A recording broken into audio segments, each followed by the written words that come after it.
Pada dahulu kala, tepatnya di wilayah Sumatera Selatan, terdapat Putri Kemarau. Nama asli putri tersebut adalah Putri Jelitan. Dia disebut Putri Kemarau karena lahir pada musim kemarau. Sayangnya, ibundanya sudah meninggal dunia, sehingga dia menjadi putri sematawayang sang raja. Raja tersebut adalah raja yang bijaksana. Negeri yang dipimpinnya begitu tentram dan makmur. Namun, pada suatu ketika, negeri tersebut dilanda musim kemarau yang begitu panjang. Bagaimana ini? Apakah kalian sudah mengamati kondisi di desa ini? Ya, negara ini sangat menyedihkan. Banyak rakyatnya sudah mengeluh tentang kondisi musim kemarau ini. Apa kita menghadap sang raja saja agar beliau dapat menyelesaikan masalah ini? Baiklah, ayo kita ke sana. Dalam perjalanan, mereka bertemu dengan rakyat yang lainnya. Rakyat tersebut ikut bergabung menuju istana untuk bertemu dengan sang raja. Kalian hendak kemana? Kami ingin menghadap sang raja agar mengatasi masalah kekeringan ini. Apakah kamu ikut? Aku mau ikut. Sawahku juga kering gara-gara masalah ini. Baiklah, mari. Ayo.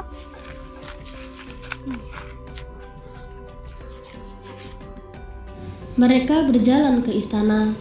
Setibanya di sana, mereka bertemu dengan pengawal, dan pengawal tersebut mengantar mereka ke hadapan raja.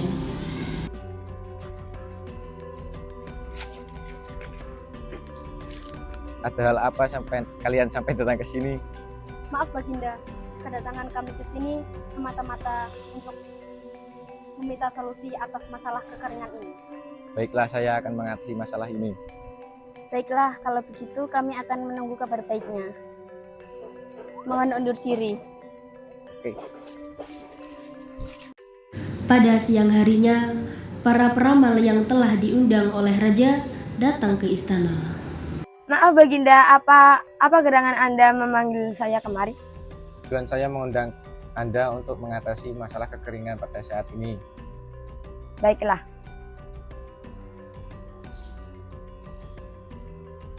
Maaf Baginda, saya tidak bisa menemukan solusi dari masalah ini. Lalu siapakah yang bisa mengatasi masalah ini? Maaf Baginda, atas keterbatasan pengetahuan saya. Baiklah, kamu boleh kembali. Oke, saya kembali. Para peramal meninggalkan kerajaan. Sementara itu, raja dan para pengawal berkumpul di ruang pertemuan. Aku merasa sangat bersalah sekali kepada rakyatku. Saya tidak dapat mengatasi penderitaan mereka. Ampun Baginda, saya telah mendengar kabar bahwa ada seorang peramal yang sangat amat sakti. Peramal itu berada di desa yang sangat jauh dari kerajaan ini dan sangat sunyi. Benarkah? Saya harap dia dapat memberikan solusi. Segera siapkan kereta. Baik Baginda. Raja segera bersiap-siap untuk menemui peramal yang dimaksud. Setelah itu, seluruh keluarga kerajaan pun berkumpul. Wahai anakku, ayah ingin menemui peramal yang jauh dari kerajaan ini. Ayah pasrahkan kerajaan ini kepadamu. Baiklah, ayah, aku akan mematuhi perintah dari ayah. Raja segera berangkat dan meninggalkan kerajaan. Setelah beberapa lama, raja pun tiba di kediaman peramal yang dituju. Setelah kebobolan pintu beberapa kali, peramal itu membuka pintunya. Suatu kehormatan bagi hamba, Baginda sudah jauh-jauh datang ke gubuk hamba. Mohon maaf, hanya sebuah gubuk yang sederhana. Maaf telah mengganggu waktu Anda.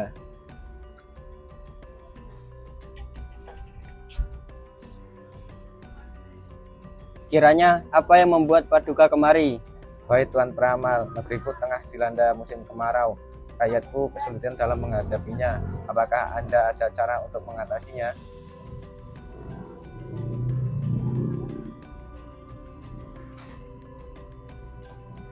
Baginda, ada petunjuk yang membawa masalah keluar dari negeri Paduka.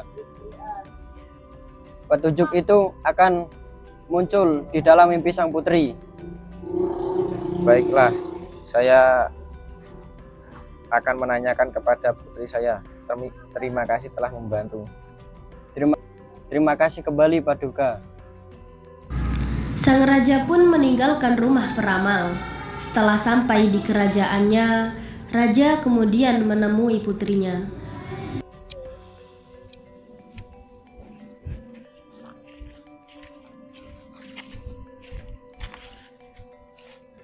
Wahai anakku, ayah sudah bertemu dengan seorang peramal itu. Dia mengatakan bahwa jalan keluarnya ada di dalam mimpimu. Mohon maaf ayah, lebih baik kita serahkan masalah ini kepada Tuhan. Benar kata-katamu, maafkan ayah. Malam pun tiba. Sang putri tertidur di kamar pribadinya. Saat tidurnya itu, putri bermimpi bertemu dengan ibunya.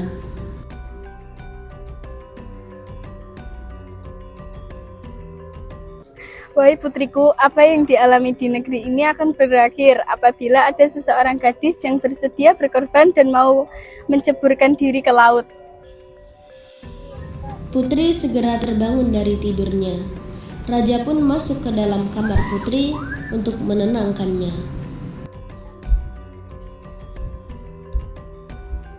Ada apa wahai putriku? Ayah, aku mendapatkan mimpi. Dalam mimpi tersebut, aku bertemu dengan ibu. Ibunda mengatakan bahwa kekeringan ini akan berakhir apabila ada seorang gadis yang merelakan dirinya menceburkan ke laut. Kalau memang begitu, ayah akan mengadakan sayembara untuk mencari gadis yang rela berkorban untuk kerajaan ini. Pada keesokan harinya, raja menepati ucapannya. Raja mengumpulkan rakyatnya dan bertanya kepada siapa yang mau berkorban sesuai dengan mimpi yang dialami oleh sang putri. Wahai rakyatku, adakah dari kalian yang bersedia untuk melakukan amanah ini? Mohon maaf ayah, saya rela mengorbankan diri demi kemakmuran negeri ini.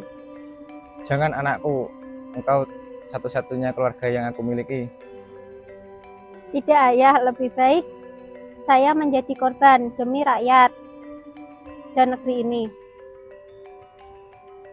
Baiklah, Sore pun datang dan raja, putri, serta rakyat sudah berada di tepi sungai yang curam. Anakku, apakah kau yakin dengan semua ini? Iya ayah, tolong ikhlaskan kesedihanku dan maafkan aku. Baiklah, rakyatku, mari kita kembali ke rumah masing-masing. Setibanya di istana, raja pun duduk di singgasananya. Tiba-tiba, raja mendengar bisikan goib yang menyuruhnya kembali ke sungai Keramat untuk menemui putrinya. Setelah itu, raja pun mengumpulkan rakyatnya untuk kembali ke tepi sungai Keramat.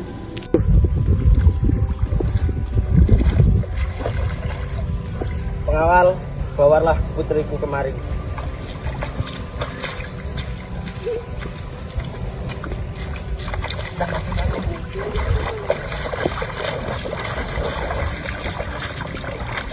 Terima kasih Tuhan, Engkau telah menyelamatkan putriku.